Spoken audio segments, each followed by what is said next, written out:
हाय ल hello police बाजे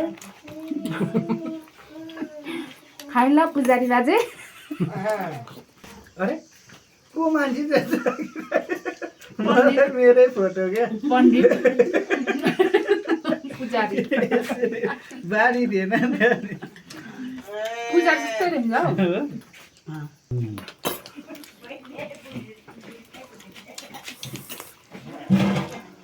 आजको खाजा चाहिँ दामी चाहिँ साथीहरु ल भोलि खाऊ है त सिममा खाँदैन हो खानु नि तपाईँहरू म खाँदिन होइन मलाई खाटिरह्यो उसलाई खानुपर्छ भन्ने छ तपाईँहरू खानु भएपछि म गइहाल्छु नि दिदीले अस्तिको सुक्टी फ्राई गरिदिनु कुखुरा बहिनीले के के को कमी मेरो सालीले मैले खाउँछु है त्यो पनि हो भेनाले खाएपछि म गइहाल्छु मात्रै पकाउँदाखेरि फुरुरु हेर्नु भन्छ केटा चाहिँ खाँदिनँ हौ खानु त भन्दा तपाईँ त्यस्तै बुझिदिनुहुन्छ है यतापट्टि आएर हेर्नुहुन्छ होइन म पनि नखाएको त होइन खाएको छेत्रीको भान्जी डुबी डुबी खाएको नि अब फेरि चुल्हाहरू गर्नुपर्छ नि त अहिले र अनि हाम्रो फेरि हाम्रो ससुरा बाउला हुनुहुन्छ नि त म त अनि डर लाग्छ त्यस्तो पनि हुन्छ आएर नआएर जानु कस्तो कस्तो पाप चाहिँ धुलिन्छ नआएपछि तपाईँ पनि सुँगुरको मासु खाएर नुहाएर जानु नि त अनि किन खानु हुँदैन कहिले फुकाएर आउनु भनेको होइन फुकाएर आउनुभयो झन् बाँधिदिए नि अनि त्यसै त हुनु अब चाहिँ खान्छु भन्नु हुँदैन फुकाएर मलाई त त्यसले रोकेको होइन नि दिदी तपाईँ जुन त्यस्तोले रोक्यो भने मलाई त्यस्तोले रोकेको होइन केले रोकेको म खाना त स्योरै खान्छु तर कहिले खान मन लाग्छ कि त्यो मलाई आफै लुना तरकारी भित्र दिएर नि मागिरहेको छैन क्या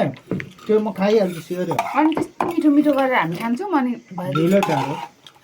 हो पहिले पनि खाएर अनि बिचमा मेरो साथीहरू नि बेस्टमेटहरू नै राई थियो दुईजना अनि अहिले झन् राईकै घारीमा होइन अनेक गरेर खुवाउ त्यो कुखुराको मासुमा दुई तिन चोटो हालेर अनि केही भन्दैन त्यो सुरुमा खाइसकेपछि चाहिँ भन्थ्यो क्या जिस्काएर यो शान्तिपालले मैले गोरुको मासु क्या गोरुको पनि थाहा पाइँदैन नि त मिल लिनु जाँदा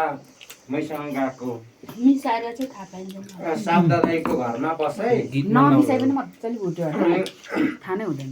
गोरुको मासु छिसी र धुर्धुर भन्छ नि त साबदा दाईहरू फ्रिजैभरि गोरुको आलु मासु चाहिँ र त सुकुटी त मैले पनि भनेको सुकुटी चाहिँ थाहा पाउँदैन क्या शान्तिपाल त्यति बेला रुसमान सकेर नपुगेपछि फेरि बाहिर गएर एक जम्बुल लोकल रक्सी लिएर खाइहाल्यो मेरो पालले पनि उसले सुँगुरको मासु पकाएर प्लेटमा राखेको छ कपको धुन नचिन्ने लाग्छ के मजाले मेहनत गरी गरी बनाउनु भएको त्यहाँ लगाइदियो यस्तो म त अल्छी लाग्छ हौ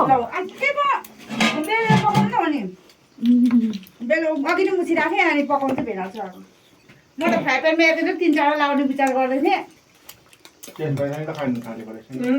त उनीहरू खोजी मलाई पो अब लाग्दैन के लाग्दैन रुचि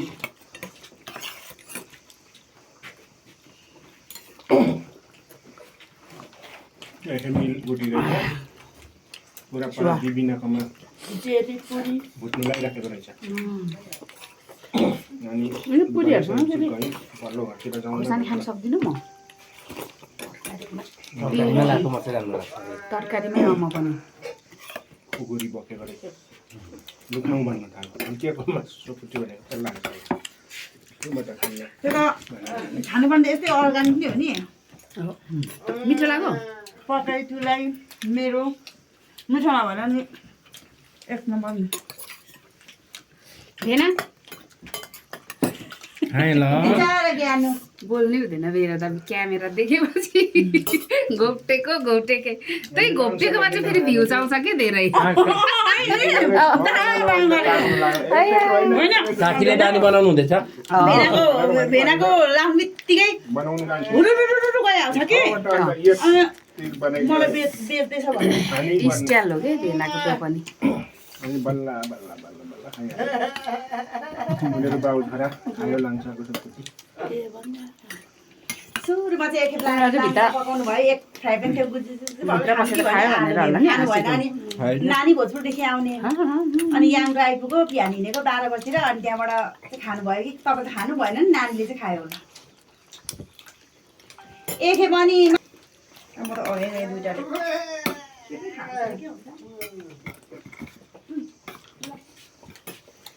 भोलि ल्याउनु भोलि लिएर अलिकति जानुपर्छ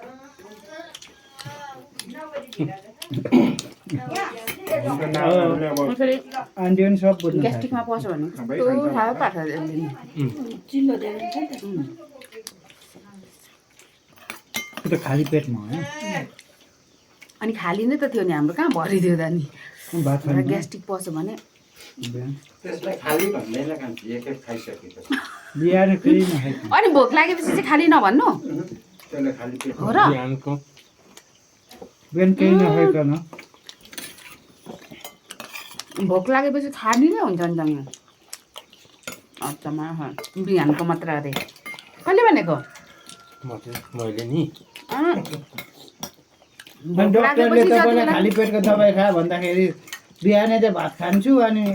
दिउँसो खाली हुन्छ त्यति बेला खान्छु भन्दा हुन्छ त्यो त दबाईको सिस्टम हो कि टाइम हो कि त्योसँग यो मिलेन नि त कुरो उही चाहिँ हो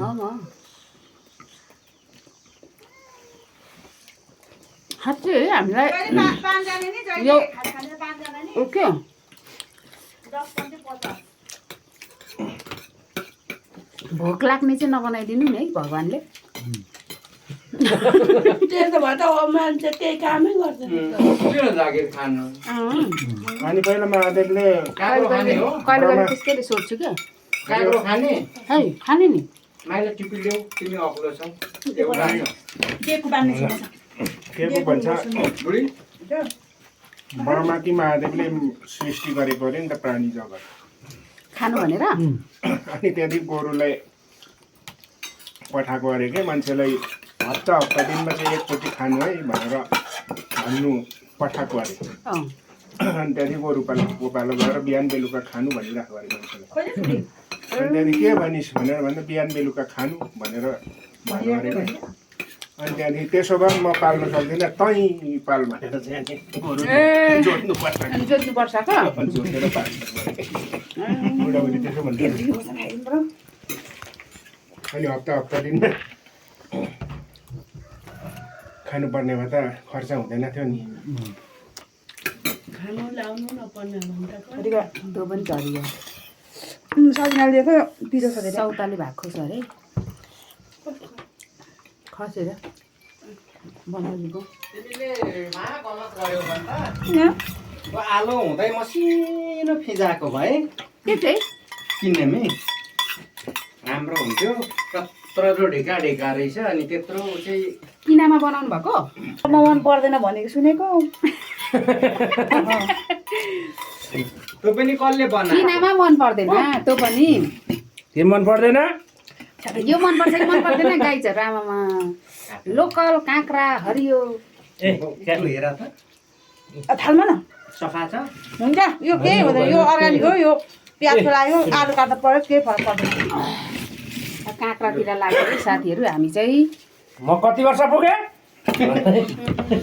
35 36 ठ्याक्कै एउटा बुढोले के भने यो मैले नदेखेर रहिएको नभए यत्रै नहुन्थ्यो सानोमै मिठो हुन्छ है यतिको त मिठै हुन्छ यतिको ठिकै हुन्छ त्यसमा मेरो नानीहरूलाई पठाइदिनु पर्यो भनेको धरान जाने मान्छे पाउँदैछिन ठुल्ठुलो काटेको थियो तर एउटा एउटा खाउँ है गाडीमै हालिदिँदा भइहाल्छ नि दिन आउनु पर्यो नि कहाँ छ र पठाउँछु भन्नु पर्व टिपेरले हालिन्छ हुँदो बा हुनेले चाहिँ ठुलै रोज्नु भयो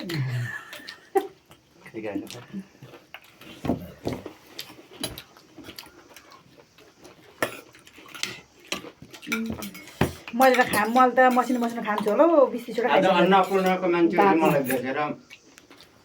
दङ पर्दै थियो आज पुरा भिडियो लगाउने के 6-15 मा म पुगेको थियो अन्नपूर्ण अनि ए अन्नपूर्ण जानु भएको पैसा हेर्नु गएको मलाई 5 बजी फोन गर्नुभएको थियो म गएँ अन्नपूर्ण उठेको छैन भन्दै के गर्छु भने प्रवीणको दिदीको खुलाल पर्दिन के ए कति बजी जानुभएको हुँ? कति बजी जानुभएको 6:15 पुग्यो भने बिदा 5 बजी बाटै गयो म हिजोदेखि आज घर आएको छैन हिजो नगरपालिका जानुभएको मामेहरू खेल्न आयो के त्यतिजना आउँदैन होला चेकिङमा खाइले पाउँदैन आउँछ नि किन नेक्स्ट